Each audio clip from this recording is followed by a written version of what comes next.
Hello, everybody, and welcome to another Archons Corner. Today, we got myself, Dr. Sheep. We got Big Z. Hey. And we have Ewok. Hello, Keyforge community. And Ewok's going to introduce our special guest. Yeah, so a little international flair here, boys and girls. It is great to be back, and we have Dark Tidings officially released for the US, and we're very excited. But we went across international lines here, and we're bringing in a Canadian. So without further ado, I want to go ahead and welcome our very own brother from Canada, JML, and JML had a really, really cool post that was posted on the AC forum. So if you're not part of that with our Discord, I highly recommend check it out. Very active group, and kind of one of those up and coming individuals in our scene. Definitely very active in our nightlies, whether that is Sunday or Tuesday for Chainbound, Thursday. And that's pretty crazy because he's got a little child, and we won't go into that. But we had a shout out a couple weeks ago in regards to that. So as new Papa, he's very, very active, but entering the Keyforge community, he's really brought a lot to the community already. You're going to hear a little bit about some stats that we saw for Dark Tidings, kind of with the release, and that's our main focus. But I will also plug, while I can, he's putting together a little short podcast for kind of new to Keyforge type players. So things that every new Keyforge player should know about, should encounter, just things to think about. Which is a little bit different from our podcast, which is a little more just kind of talking, a little more structured. But definitely check that out. He's super busy, but again, putting this together. It will be coming in the future, so keep an eye out for that podcast in the future. But I'm super excited. Without further ado, let's welcome Mr. JML. So Jonathan, welcome to AC. Thanks, Ewok. Thanks to all of you for inviting me. You know, it's a real pleasure to be invited to come onto the show. There's sort of a cliche that people like to say when you call into a radio station that you really like, long-time listener, first-time caller. Well, that's certainly, I've been an avid listener of the podcast since I started showing up at AC's events, like you mentioned, maybe about 6 months ago. Shameless self-promotion for everybody listening. The guys didn't ask me to do this. Those are Tuesdays, Thursdays, and Sundays. I'm stealing Dan's thunder a little bit. But for anybody listening who hasn't shown up to those, they're really fun. Would highly encourage it. And as I said, Dan will recap the details of that probably at the end of the cast, since I think even there's been some changes recently about max player count, given how popular the events have become. So that just tells you how fun they are. I have to say, Ewok, though, I'm a bit disappointed. Here I thought my first podcast invite, would be because you wanted to hear the luxurious sound of my voice or just my general presence. But no. You actually brought me on to talk about the message that I posted in the AC server earlier this week, as you mentioned. Well, let's just stop it here then. Let's rewind this a little bit. Keyforge community with the luxurious voice coming to us from Canada, JML. There we go. That's much better. No. Of course, you want to talk about Dark Tidings. All of us want to talk about Dark Tidings. So, let's recap sort of what happened.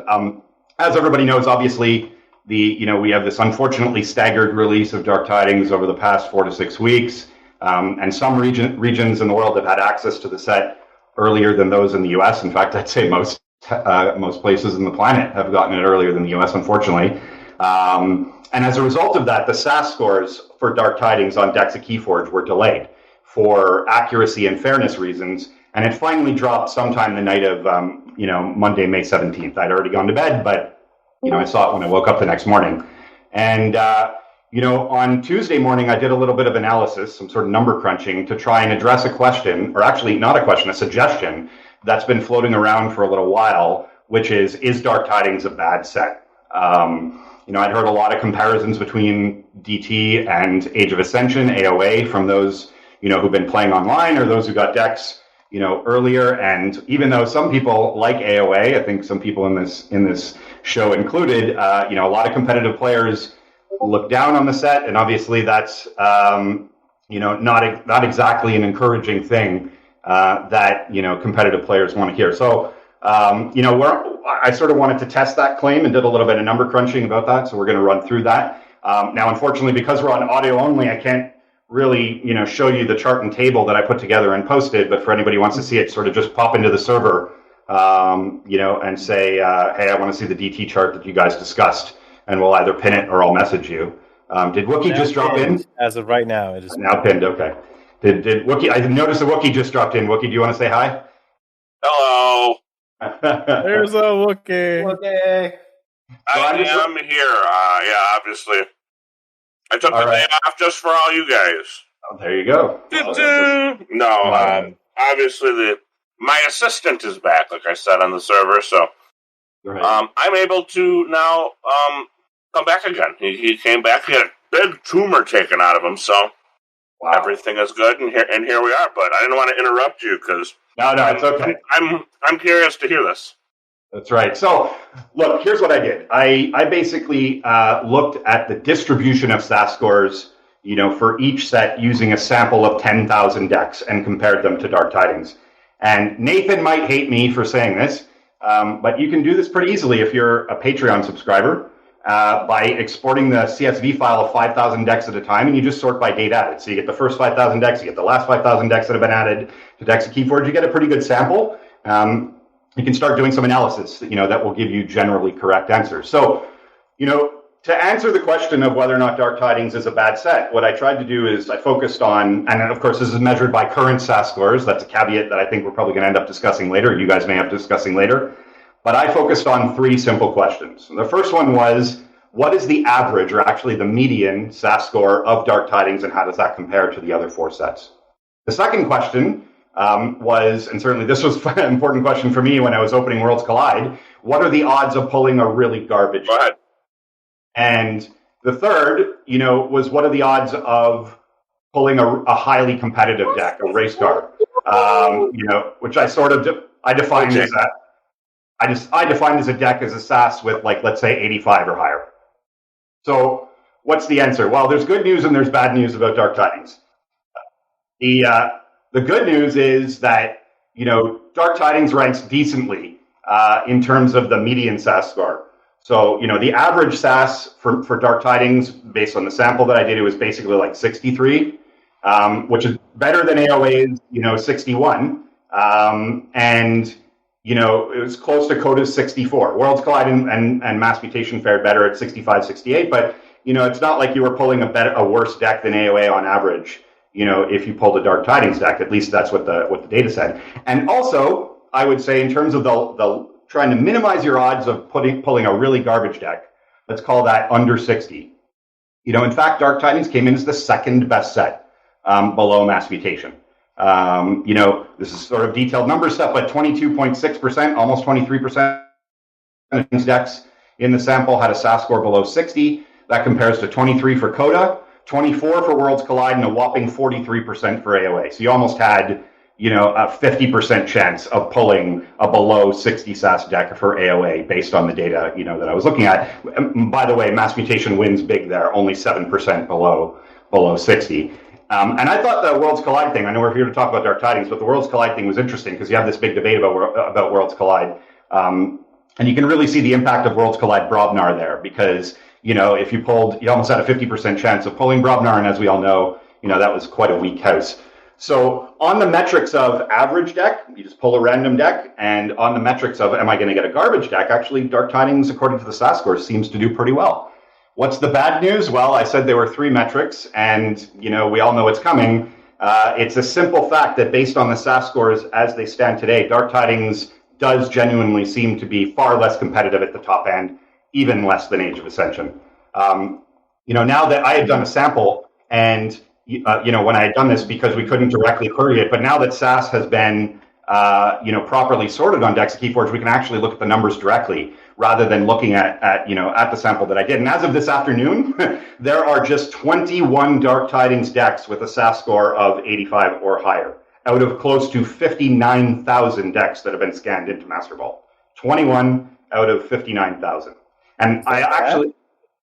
It's pretty bad, and I'll give you the reason why in a second and show you the numbers about what that means relative to the other sets. It's considerably lower than the other sets, much lower than Worlds Collide and Mass Mutation. So the way I expressed that was in sort of inspired by one of AC's regulars, who shall remain nameless, but who purchased something like 26 displays and was utterly disappointed by what they got. How many displays do I have to buy? Y'all know who he is, but I didn't want to say it. how many displays do I have to buy in order to expect that I'm going to get an 85 SAS deck or better? And so the answer is 42 for Coda. I have to buy 42 displays, 133 for Age of Ascension, 12 for Worlds Collide, and 13 for Mass Mutation. And what's the answer for Dark Tidings? 232. So that's pretty terrible. And I would also, just to cycle back to the SAS scores of those decks that are ranked really highly right now on decks of Keyforge, the top two decks that are listed right now have double punctuated equilibrium, which means that they're getting something like 5 to 7 SAS points just from the efficiency bonus alone. So this was to get an 85, right? Above an 85? Yeah, exactly. So the average cost of an 85 SAS Dark Tidings deck, guys, it should be $21,000. So if you're going to sell an price it based on the number of sets you got to buy. That's right. That's your cost. That's right. It should be $21,000, people. Well, I think that it's actually interesting that right now, again, it's a little bit smaller sample size based on what's there. We've had it out for a month for many, many countries, but you're only looking at 21 decks that have been scanned worldwide that actually fulfill that criteria. That's fascinating. Based on SAS scores as they currently are. So here's my conclusions from all of this, and I'm going to punt this back to you guys to see what you think. I think that Dark Tidings, actually, based on this, is a pretty good expansion to play in all-in set sealed. And the reason for that is because, as I said, on average, there's this big distribution that's basically right in the middle based on SAS scores. And I would also say that it's probably one of the best sets, if not the best set, in terms of limiting the power differential between two randomly selected decks. Meaning that, for example, Dark Tidings starter kits for new players, maybe that stands a good chance of generating an enjoyable player experience. Maybe that means that, DT has some chance of drawing in new players, broadening the player base. COVID restrictions all done in a couple of months. People are eager for social interaction. Maybe Dark Tidings has some draw potential. My personal belief, and also, by the way, unless, but the conclusion is, even though those are the positives, that unless you're going to get some significant upward revisions to SAS, or we start figuring out the combos in the deck, and that it turns out they are increases to SAS since this weekend. I don't know since you pulled your most recent data, but it is being updated literally every day. Right. So based on that, my personal belief, or maybe it's just a hope, is that Dark Tidings will probably settle somewhere closer to Coda in terms of the frequency of the higher end stuff, or maybe between AOA and Coda. It certainly seems that Dark Tidings seems to be comparatively low arc, high synergy set, meaning that it might take some time to flesh out that combo potential, but it is sad. I hate to end on a negative note, at least for me. Worlds Collide and Mass Mutation do seem like they're still the champions in terms of sheer potential to generate beasts. And I have to say, it's a wet blanket for those of us in the competitive scene, at least for me, given that we all had to wait basically a year for this set to release. So I'm hopeful, but it's almost still a year for us now. Yep. It's disappointing. So agree, disagree, any takes on that? I'd love to hear what you guys think. Well, you had a bit there. I do got to say, if you are not new to the game, I do think the sealed experience, if it's all in set, is quite fun. We'll talk about this later, but I had a whole weekend of playing almost just sealed in set, and it was great. I don't think this is a good expansion for a new player to learn at all. It's too involved with the mechanics, the tie, the chains, all that. It's kind of rough to learn if you're new. But I do think it is a great set to jump in and play some sealed play. It's much more viable than a lot of the decks that we got back when we played AOA, because I played a ton of sealed AOA, and it is absolutely awful. So I never really got that experience out of any of the decks that I was playing 40 games sealed Dark Tidings very recently. So I think it is a better set to sit down and play just for the sake of playing. Anyone else on a comment on the competitive side of things? I think he hit on some stuff that I know Dan has been part of the conversations in multiple places on, in team and off. Hello? Yeah, I think this set, I think it's more competitive than other people are giving it credit for. it does seem less likely to make a silly, doesn't matter what you're doing, mass mutation deck with this. But one of the things that SAS traditionally maybe doesn't do as good with is when it really depends on what's in the other deck. And Dark Tiding decks are so dependent on what they're playing against now.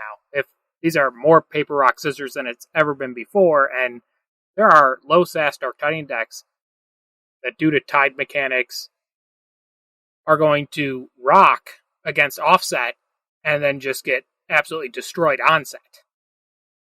Sure. So, and how do you create this deck only metric that is truly meaningful when it doesn't take into account what you're playing against? I really think, like, for the next evolution of SAS would be he put a deck comparison tool together, but to actually then use that deck comparison tool to create a stat comparison. Well, not just a stat, but a competitive SAS comparison where my cards gain and lose score based off of what's in your deck. I mean, I talked to that with Nathan early on when we first looked at some of the MM cards that are really broken in a sense. Because you look at Vault's Blessing, you look at Krizap, like, it is a huge difference as to whether you're playing against another MM or not, right? Like, to the point where you might not be able to play the card at all on set play. So yeah, exactly those kinds of things. Or even in a much simpler way to think about is in Worlds Collide with just the bad Bane cards, which are almost always bad cards. But how much better is Scientist Bane when you're playing against a Tripletti deck or something like that? Right? Sure. Like, yeah. That, I mean, just as a very simple thought experiment there, like, that card is bad until it's played against the right deck. So in a deck comparison thing, it would be like, well, now this card isn't just worth its Amber Pip. Now it's actually expected to do creature control and do things. And yeah, the same things, the Vault Blessings, all these new creature control cards that exist in this set that are heavily based on what exists in set, right? Like, well, even like some cards that are specifically good against some sets and not others because of the set, like Axiom of Grisk is fantastic against Coda and AOA, but kind of average against Worlds Collide and total crap against most MM. Right, and that in the same extent there, like, how SAS is inflated in the past 6 months, right? Because there was a big correction to creature control, and like creature control values went up significantly on something like Gateway, which is really good versus which in the general meta we see, which includes Worlds Collide and Mass Mutation, like, creature control becomes really important. But that now 85 deck, because of its creature control, is really bad against Coda where you don't need it. And it's only the equivalent of a 75 deck because most of the creature control cards are just discard or chains or whatever. So that when we say it's rock, paper, scissors or matchup dependent, like, that is something SAS can't equate for it this time. And I think Dark Tidings is a set that is even more matchup dependent than anything has been for it. I will definitely. Go ahead. Sorry, go ahead. No, I was going to ask. So, this is my last question, and I'm just curious about your answers. And I think I know what the answer is going to be. I think the answer is probably going to be too soon to tell. So there's your out if you're not sure yet. But a couple podcasts ago, Dan, you were talking about the proportion of decks that were used in KFPL or just online tournament play more generally, and about how, for example, the number of Coda decks that showed up was not insignificant, but if you scale that relative to the number of Coda decks that are registered, it was much lower, for example, than Mass Mutation. What's your gut feeling about, 6 months from now when we're seeing, in-store play, possibly Vault Tours, hopefully maybe at some point, how frequent do you think people are going to be showing up with Dark Tidings decks? What's your gut feeling about that? In play below Vault Tour level, often. In Vault Tour top-end KFPL, pretty low, because this set is much more difficult to figure out what's good, and being able to test it against a big enough variety is very hard, because a lot of people their primary Dark Tidings testing right now is versus other Dark Tidings, and that's not what you got to consider in the big meta. I think it's going to be pretty low. It's going to be AOA level of play percentage. So didn't we see in a lot of Vault tours, and I know there's only AOA and Coda at the time, but we still saw a good majority of AOA coming out during that time, did we not? Well, sure, you see a bunch of people bring decks that don't matter. Like, certainly people will play Dark Tidings decks, but I'm talking about the stuff that's going to make the day 2 cuts. You know, the stuff I guess I'm, in my elitist way, actually care about, right? I don't think, as of right now, unless opportunities to play change significantly, like in those early Vault Tour level things after our isolation ends here, I don't think the Dark Tidings stuff's going to show up. But that's totally a personal opinion and has no factual basis. Yeah, I'm going to bounce in for a second.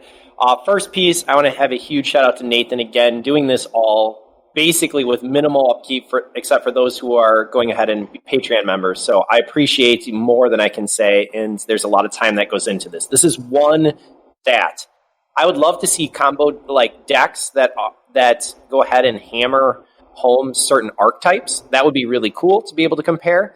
And this is a paper, rock, scissors match that we're starting to see. And Sheep, when you and I played in person with just Dark Tidings, you could see that deck that actually had, I think, stood a high chance against some decks. But if you end up and you keep bringing paper and someone keeps bringing your scissors, you're going to have issues.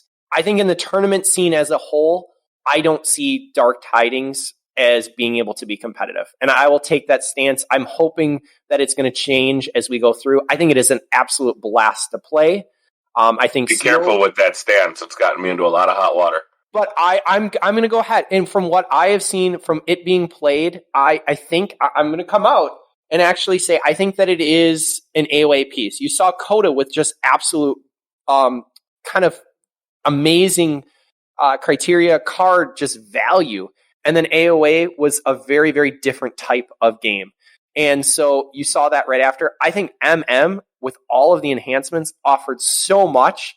And you're going to see some actually amazing decks that are still MM. This seems to be coming right after it. And I'm doing that comparison. So this seems to be, with Dark Tidings, very, very related to that. I think some of the decks are fun. I think there's a lot of great decks that are out there that, frankly, SAS is not highly valuing right now. And that we have to be aware of. So for those thrifty friends, go and look, because there are some decks that are absolutely amazing that are not showing up as these top SAS scores. And I think that just shows how difficult it is to be able to evaluate. Top end, yeah, you're going to see a couple decks, but I don't see the tools in Dark Tidings that I think can stand up in a competitive level. That's what I've witnessed so far, and so I'll take that stance right away. So any emails, send them to WOOKIE. He'll be receiving all those emails and compliments to me. All right, so I don't know when it'll come back or what it'll look like, but I'll be more optimistic than these my fellow cast members here. I think at some point in time, a Dark Tidings deck will win a Premier event. So that's my prediction. Are we talking Dark Tidings? The silence about sum that up. Not I mean, sealed. yeah, it's good. It's going. You know, I mean, it depends. A non-sealed Premier event. I don't know.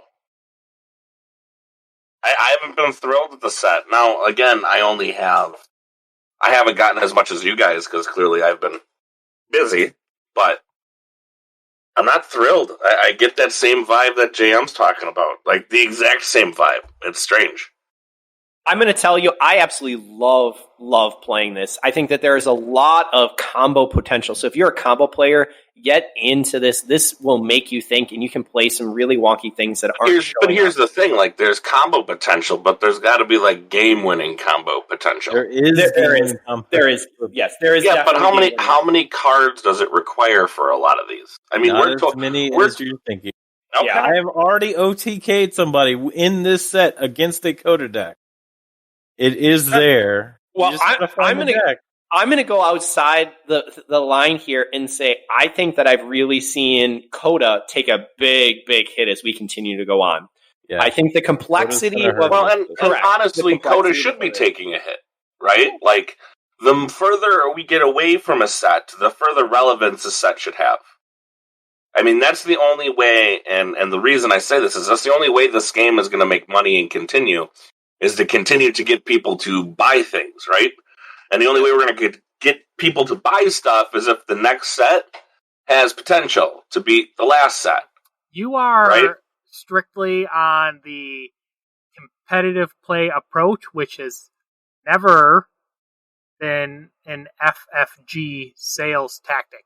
I think when you look at the data JM has presented, it shows that they are continuing to succeed in their goal of set design, which is to have a very even play field across the majority of decks opened. They don't want us 85 stats plus people chasers. That's not what these things are made for, because that does not create a good play experience for the whole what they consider their average player.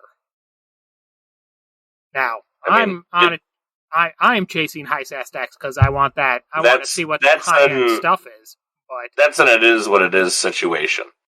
However, I mean, the model of this stuff's better than this stuff is tried, true, and proven. But Magic has never done that. Their stuff is not better. That's not true at all. They add they rotate out. They add new play experience, and that is what this set is doing, whether we like it or not. That is the better approach than having a constant power creep. Because if you go with a game with constant power creep, not only do you make the old stuff less valued, which is acceptable, but at some point you end up at a game that doesn't work anymore. I'm gonna bounce in real quick. I know, JM, you got to head out, so please know. Thank you for this post. Thank you for getting us to think critically. We've waited almost a year, or just shy of a year, or a year, depending on where you're at. We're excited to be able to dig into this set, and this is thought-provoking, and that's exactly what we need. So thank you for taking time to join us today. I just wanted to say that. Thanks, Ewok. Thanks to all of you. I really look forward to listening to the rest of the show later this week. And if you disagreed with me secretly and didn't want to say it on air while I was here, and now you got your chance to say it afterwards. I'll talk to you guys soon. Take care. All right, we'll talk to you again soon.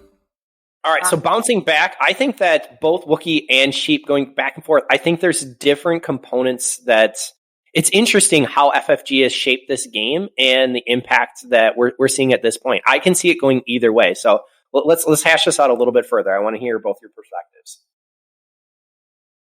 Well, my perspective is just how I think they design and plan for the game, which does not take into account high-end competitive teams very well.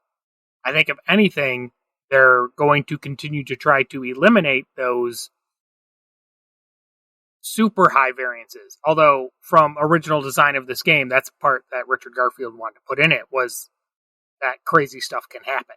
So, it will never be totally gone.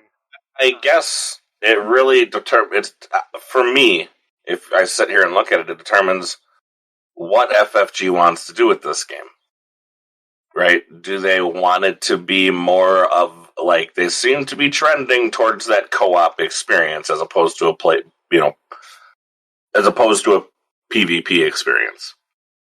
I don't think I'm crazy in saying that, and you guys can stop me now if that's what you think I'm. I don't side with Dan for one reason, because there were legit things that we know they changed in their own algorithm from print 1 to print 2 inside Dakota. It's the only set that had 2 prints.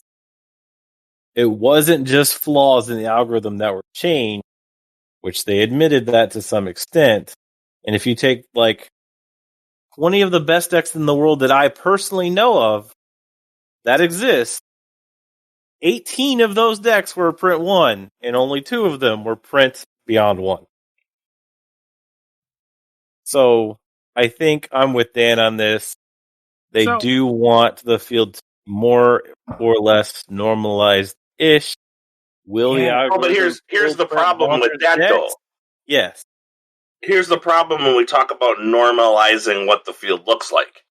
there's one thing they have to do that they said they wouldn't do, and that's set rotation. Well, except you have to get rid of the old if we're going to normalize what we have with the new. And then they don't though, because they haven't, and yet it is kind of the same. But you're talking this is set level. 5 as opposed to set 10. Well, I mean, 5 sets down the line, this might be different. At some point, if you're going to say this is the new norm, and you're going to continue funding a game, you have to get people to buy decks. Now, with what Jam's saying, I mean, Z, how much are you likely to go out and buy more decks? Like, realistically, and search for that white whale. I think you're looking at the wrong customers. So, you're looking at the... X-Ray is still going to go buy 100 displays. Just like X-Ray is a lost cause, okay? We love you, X-Ray. He's tapping the veins right now, going, I just need more. I don't one think more. Case buyers or box buyers are their primary target. Their primary target, because of the price point of this game, is people buying single decks. So it is more important. Their sealed player is where they thrive the most prior to the world shutting down. Like, my store alone probably sold 60 sealed decks a month just from sealed play. Like, that's not nothing. If that's times however many stores support this game, that alone in this country is a ton. Not to mention the billion Italian players that play it all the time. And then, like, almost every other countries are behind Italy and US based on the sales numbers. Wasn't the Vault Tour record close to 50% sealed to Archon formats? Is that correct? Or am I making that up?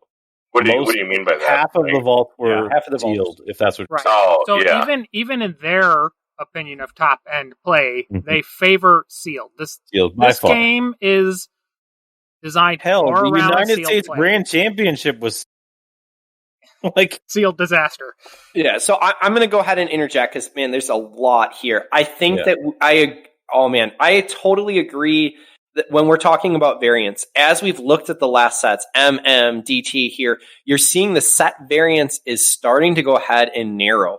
And that's really, really cool and great for the game when you're playing sealed to sealed. So that is a phenomenal piece, and they are tightening it up. Even the idea of being able to not have set cycle out, guys, Coda is still viable today with Dark Tidings, with everything that's out. That takes some true planning and some forethought coming from FFG. So the designers, I give you a huge props, because for a game to be able to last, going forward, you had some foresight into that. I think the team environment, that's not what they intended. I do agree with Wookie that I think that they are moving towards more of a competitive versus player, but they're always been in this spot of they want it to be a beer and pretzel game. And we as competitive players are like, no, we want this. We're digging for those decks. And so you have this dichotomy where you have two different sides. I think they can exist. I think for a game, it's done very well. And I think FFG has actually gone on and done a phenomenal job to support the competitive, cooperative by bringing in potentially new players. That's what we need to aspire as we go into the next area, to bring in more players. Because right now, the competitive field is still there, is strong, but we need more people coming into the game. That's the biggest thing. We do need more people. I think we were 100% heading in the right direction before the pandemic. Yeah. Hopefully we can get back on track where we started to be back when things go. In a nutshell, as far as the data goes here, like, I know the SAS is low. I'm going to tell you right now, if you're looking for a big SAS number, I don't think Dark Tidings is ever going to generate that number for you. I've seen how the SAS is designed for it. I've been part of it. I've been helping it. We're trying to solve that problem. But the intricacies of what makes a Dark Tidings deck good was not something SAS was initially designed to see. It's more than 2 cards in the deck, in almost all cases of top-end Dark Tidings. So that means in almost all cases, SAS does not easily see it. And there's so many little nuances of, you can raise the tide here and I don't have a card to do it. But, oh, wait, at the end of the game, it has much less impact. So again, go back a couple episodes. We talked about that. But dependent on when in the game you are. Should I have a card that impacts it? Am I choosing to go and take the chains? All of this impacts. I mean, for SAS to even get close to a score is incredible. Well, it's really hard to see because, like, basically the designer of a card's arc, you have to, like, this card needs the tide to be good. Do you have to make the assumption you are going to call the tide manually with chains to use this effect?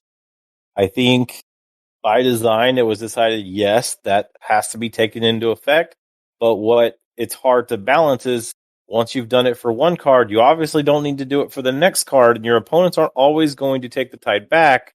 So the next card in your next hand, its arc is getting a penalty because it assumes that you have to call the tide, but hey, that turn you didn't have to call the tide. It's a really, really complex system combined with a bunch of combos that are multi-tiered, and the idea that SAS kind of has to assume to some extent you either don't have the tide or you have to take chains to get the tide, even with its tide mechanisms being counted in.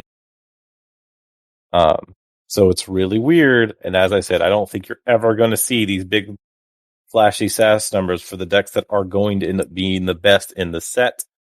But you are going to end up with some decks coming from this at a way higher rate than AOA, that there are not decks that are designed to get, because they're doing stuff from hand that you cannot answer. Unless you get lucky with, like, discard and playing against me. And then you'll win. Because it will work. Yeah, it is interesting, though, to think about what Wookie was talking about and the top-end competitive life, which in my negative section of Archon's Corner today, I think the dream of top-end competitive Keyforge died with Alex Watkins. When he left, Vault Warrior left, I think that was like a thing he was leading. He came from card games that had that level of competition in them, and now that is not a focus. It's never been a focus for parent company Asmodee. I don't think it's going to be a focus for this game, which I am fine with top level being Vault Tours. That doesn't break my heart too bad. They just need to hire me. I'll go over there, run OP, and we'll all be fine. We'll have events every other week. Have you sent in an application? Let's go. I'll actually reach out. FFG, prove sheep wrong, because we desperately need it. There are people who are buying boxes and boxes and boxes of this product. There is a competitive Keyforge community. I keep telling, and I will preach this until I am done with this game. I love the community. I'm still here because the community is absolutely amazing. I can sit down. I played Triad for ABR this week with Varian X, so shout out to you, man. We sat and talked afterwards and just talked about Dark Tidings in the decks. You don't have that in other games. You have people who become really divisive, and they're hurting each other with their words.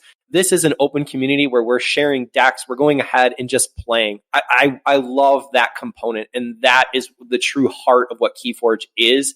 And let's see what that top level Keyforge can really be. I do think that it can bring in more people, and there's so much potential here. And I don't think that it's going to go ahead and turn people from the community that we've built. It is a strong community. Preach. I agree. I don't know.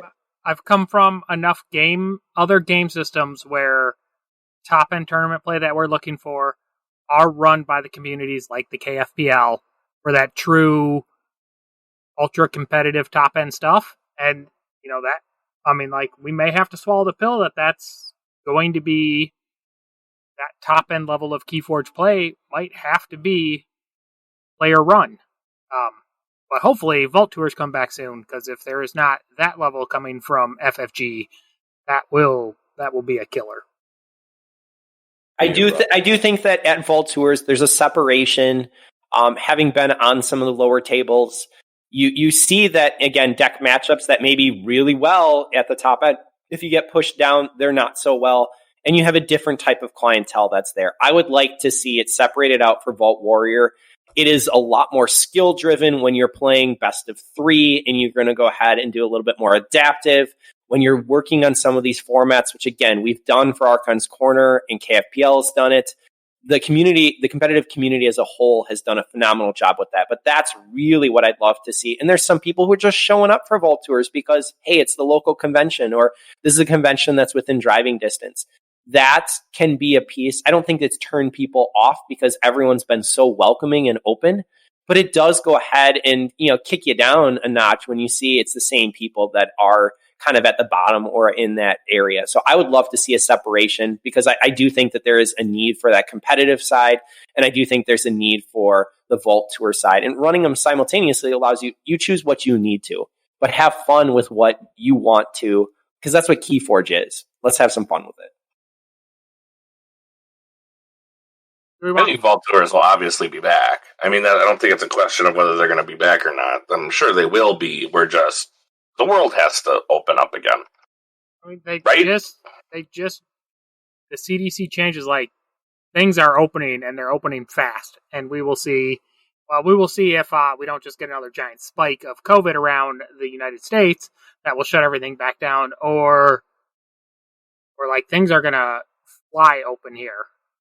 So, well, Sheep, yeah, I mean, we can talk. So Sheep and I, we went down to a release for Dark Tidings. There were 17 of us that were there. By the way. Oh, hey, we drove, well, it was just shy of 2 hours. I actually left directly from work and went down there. So we were down in Illinois in Crystal Lake, and there were people that were, it was a great community. And I will tell you, there were some individuals who had some knowledge, who had some background. It was a lot of the familiar faces, but there were some new faces too. I think I saw a Facebook post that, was it Kansas? Somewhere, Missouri, somewhere had 18.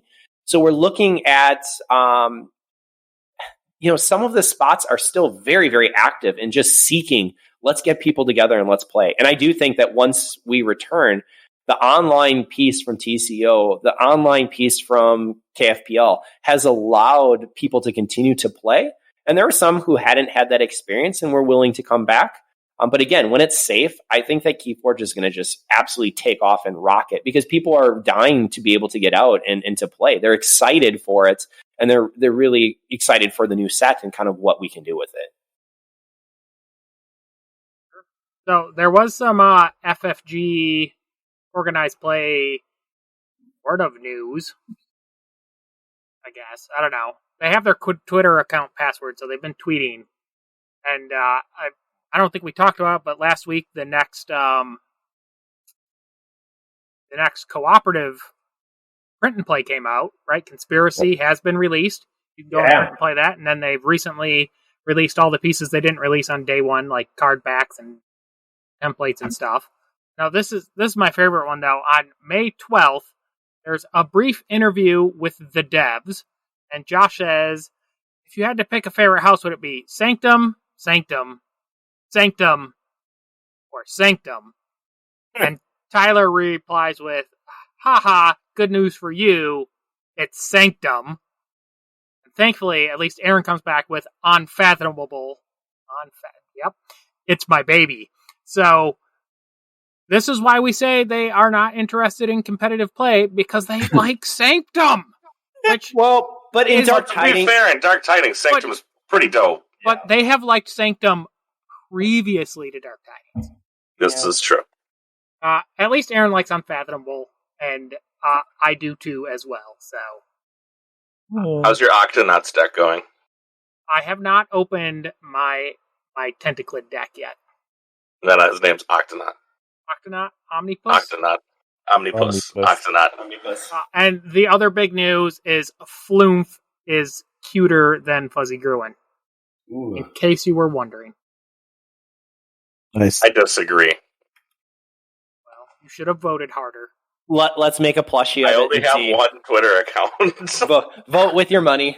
Actually, technically, we have two. Just I'm the only one who uses both of them. Okay, so here's the real question for you guys. Now that we've had JM on, to compete with Help from Future Self, who felt the need to come and take one of our local Americans, who they've stolen Sydney Steele from us, right? who was down there playing with us at our Chicago release event. We're about to kidnap a Canadian? So, like, do we have to take a Canadian in so we can? I said we take Rick. Hit him right at the heart. Ooh, that would be mean. But do we need our own Canadian twang? I think so, eh? I love him, but he's a new dad, and so we're not going to put that pressure on. We also have 4 unique personalities already here with enough from Texas to Wisconsin. So, but you let us know, Keyforge community. Yeah. That's where you're really at. Tell us how long we are, and that we need somebody nicer than us, which would be a Canadian. So what you're really saying is, who are we voting off this podcast, and who are we selecting to get on? No, so who's voted off the island? I don't want to see that vote. I am tribute. I am tribute. Volunteers tribute. So should I put this up on Twitter? Does Archons Corner do we have what other news? So you said they mentioned KFPL a lot. So while we're here, I don't know when this will go up, but we do have an event Saturday. It is a sealed-ish event. You get 3 decks that will be Dark Tidings. Each round you get to see your opponent's deck and then select from your 3 decks which deck you want to play. So you can play the same deck all day, or you could switch it up, play one each round depending on what your opponent is bringing. Either way, you're not stuck with that pick, and you kind of get to know what your opponent is bringing-ish because you got to see their lists. So it's sealed-ish. This allows us as streamers to cast our events and keep it a sealed type environment. Keeps the playfield balanced, kind of the thing we're doing over at KFPL. And this is a kind of a preview of what people will be seeing for Season 3 from the KFPL, because that is how the format will be. I just put the poll up on Twitter. You can follow Archon's Corner at Archon's Corner. Literally just put it up, and the vote right now is already one person says yes. And it's not me. So how did you word this vote? Just yes or no? Do we want a Canadian? Yes, I said, does Archon's Corner need a Canadian? Somebody already voted yes. Way to go, sheep. All right. You think I have a Twitter account? Are you nuts? Actually, you do have a Twitter account. I follow you on Twitter. What are you doing over there? I know this. Nothing. Anyway, my question. This is at 10 o'clock Central, 11 Eastern, if I'm correct, Z, for KFBL? Yes, 10 a.m. Central, 11 Eastern. And it's just the one event. There's nothing that's happening for our European friends, because I know that at other times of the year you'll run multiple events, so it's just we will be having qualifiers the month of June, so that is coming up. So I will get those organized at some point. Some of the qualifiers will have a later start time. So this is fun. This is actually the same format our release event we played in was. We got to open 3 and we could change them between rounds. But as we have all suspected, Dark Tiding games do go a little longer. So yes. I did not feel like I had time in between games to sleeve up and change my deck. Plus, my analysis was on point. I picked my best deck, and I said these other 2 are no good. And when I got home and scanned them, I was indeed correct. Or not no good, but just not as good. Yeah, and for me, looking at my 3, I stayed with mine as well. I did pick the best deck. It was a 64 SAS, and then I had a 63 SAS, and then I had something else that was much lower. It was, a tough choice between the 2.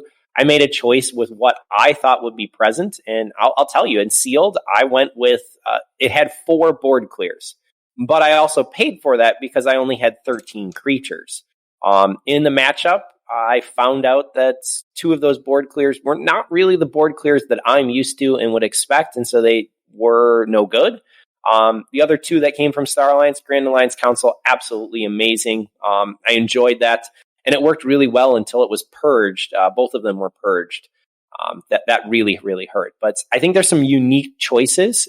Your impact on how many cards go ahead and raise the tide, what you have for a board presence, what you don't, and how quick some of those houses can absolutely generate Amber very, very, very fast. So, Tamed and Sanctum push Amber real fast. Both of them. Yeah. My deck, I was playing a deck called Flame Glass Key Warmonger, if you dare try to look it up, which is currently rated at 71. But it had the Officer Triska with a Unity or Discord, and more than one game, that made a lot of space dollars. It does. You get to return, you play 2 creatures down next to Triska, they both reap, you put them back in your hand, they come back down and they both reap. And if you can, that Unity or Discord also lets you return upgrades to your hand, so if you have some tasty upgrades, that also works. The deck had Book of LEQ and Biome Discovery. That's some significant money. LEQ is really good when you get to know what's on top of your deck. And, I got lucky. I had a deck with acceptable C, good A, and good E. And I still only went 3-1 with it. We played 4 rounds. I was watching the match and I saw something funny happen with LEQ. Somebody bubbles one player, and that player started his turn in Star Alliance, ended his turn by using LEQ, knowing what was on top of his deck because Bubbles put the card there. Yep. That was real funny. I was like, whiff. Yep. Total fail. I did have another deck I had a hard time passing up. The Logos line had double Eureka, double Hydro Cataloger, double Eddy, and I think twice, and 2 PI Swevens. Like, the amount of efficiency right there, if it ever survived. And as it turns out, I don't know how I feel about Hydro Cataloger after playing more. Like, Offset, it works once and then tide doesn't change enough. Onset, it's too much efficiency to give your opponent sometimes. It's all about what kind of combo you have and what their payload is. If you have the strong enough combo in deck with a gigantic payload, then it's worth it. If not, probably not. Yeah, it is very two-sided. Here's my question to you guys. I know you guys are talking a lot in set. Has anybody attempted offset, or is that something where I know somebody's attempted it, but I have tested some decks that absolutely wrecked a lot of decks offset that I was playing. Yeah, Mecha Buoy and that one out of Star Alliance that adjusts key costs offset are devastating. Much cards. better. Yep. Static Collection Array. Yes, thank you. Yeah, offset, those cards do a ton of work. My deck I got to play also featured a Chronophage, which I land next to a Shoulder Id, which is brutal. Can be very, very brutal, and it has enough targeted C to keep them from being able to do anything. That can be very good. Chronophage, definitely a card you got to watch out for. Static Shoulder Id is surprisingly good in this set because of Static Charge and Infighting. Those are some pretty interesting mechanisms. So if you haven't seen Static Charge and Shoulder Id, go look up the 2 cards and be amazed. Does the Static Charge cause Shoulder Id to do the damage? Yes. So I was being made fun of here on our Discord because I may have played Infighting against my opponent's Shoulder Id, not fully thinking out the interaction. Yes. Infighting can make your own Shoulder Id steal. Playing Static Charge on your own Shoulder Id can be steal 1 every time you start your turn, guys. Pretty damn funny. And actually quite good. So yeah, be on the lookout. Because know the combos in your own deck, right, Ewok? There are combos that I need to look for. Combos. There are no combos. Static Charge was definitely a combo that we looked at and kind of went, we're going to have to play this to see if it works. And I have found it to be pretty effective card overall. Yeah, it's effective creature control. Obviously has a niche bonkers ability with your own Shoulder Id. For sure as heck, do not put it on an opposing Shoulder Id. But yeah, real good card. All right, fellas. Oh, go ahead. I was going to say, I've got more use out of Hobnobber than I expected as well. The good one. Yes. I have not opened an Evil Twin deck, so I have not Evil Twinned anything. I actually, on my third box, the last deck I pulled was an Evil Twin. It was not good, but it was something. I have 13 decks open so far. I've pulled no Evil Twin. That's Okay. a good thing. I'm right there with I you. I have 13 decks opened and no Evil Twins. I have 12 decks open, no Evil Twins.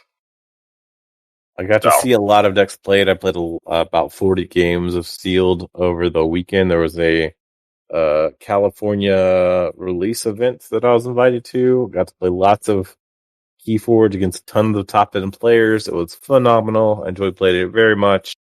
We got to see a lot of fun decks. I think there were definitely some decks open in the room that could definitely punch out some good decks. Not sure exactly how many they would be competitive with, but I think we did see some pretty nasty stuff. So I am excited to see the decks continue to be posted. Am I expecting their sasses to be bonkers? No, but I am going to.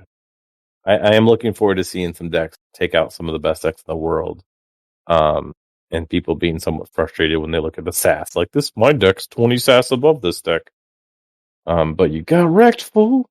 So, do we think I'm sure, as again, we all know that like the first 2 to 3 months of SAS is shaky at best when it comes to a new set. More so in this one. I think like the last time there's been this much difficulties with SAS is Saurian Worlds Collide, because like a lot of people do know this, but a lot of people don't. Like, Saurian Worlds Collide SAS changed literally more than any other house in any other set to date. And the changes that are going to go back and forth in Dark Tidings as a whole, I'm expecting to be close to that level. Yeah, I was just saying, I expect very complex here in the next 2 months, a shift up. I don't think it's all of a sudden going to be a ton of 85s, but you see a 5 to 10%. Increase possibly. I expect it to gain, but I think you're going to see 90s decks. I think the way the set was designed and the way that SAS looks at scores, I would expect to see almost no 90s, if any. Like, I don't know. I mean, it can technically happen because it's an algorithm that makes these decks. I think so you there could get is a whole actually bunch already a 90. Is there a 90 now? Last time I checked, there wasn't. But just the way it's designed, like, it's not likely to happen unless you're getting a bunch of like set 4 cards and below, right? It's hard to generate scores like that currently with a bunch of new set. Well, interestingly, I just searched Dark Tidings, and it says there is a 99. Interesting. Which is the double punctuated equilibrium. Well, that's like, what, 15 with just those 2 cards? And then from there, it drops to 89. Yes. Yeah, I mean, Punk, the 2 cards together, Punk, it's 10.6 of that. There's 3 Shieldreds, that's 6. Those are all set prior.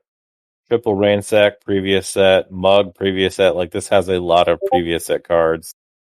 Although it does have some of the newer stuff. Groundbreaking discoveries in there, too. Groundbreaking. That is a fairly well-sassed card. Like, that, I'm saying as in it, that combo of cards gives a good number. Yes. Because, I mean, it's a great card. It's one of the best logos, sets. It's the best special thing that I have seen, and I am throwing Time Traveler in there. I do think the Groundbreaking Discovery set specialized connective cards is actually better than Time Traveler one. Oh, watch yourself. And I know how much people love Time Traveler. Will it create as busted stuff? My answer is possibly. We'll talk in a few months. But for what it does in the average deck that it is in, it does more than the average deck that Time Traveler. Because decks without LA, Time Traveler is kind of just there. It's a nice boost those turns. With LA, it's different. But I think that's most of what I got. Anything else from you guys? I think we hit all the points I wanted to talk about. Yeah, we're good this week. So sorry All right. we missed you guys last week, but people were on vacation or doing real work, and Ewok and I said, nah. So we got this one, and we should be back next week. Woo-hoo.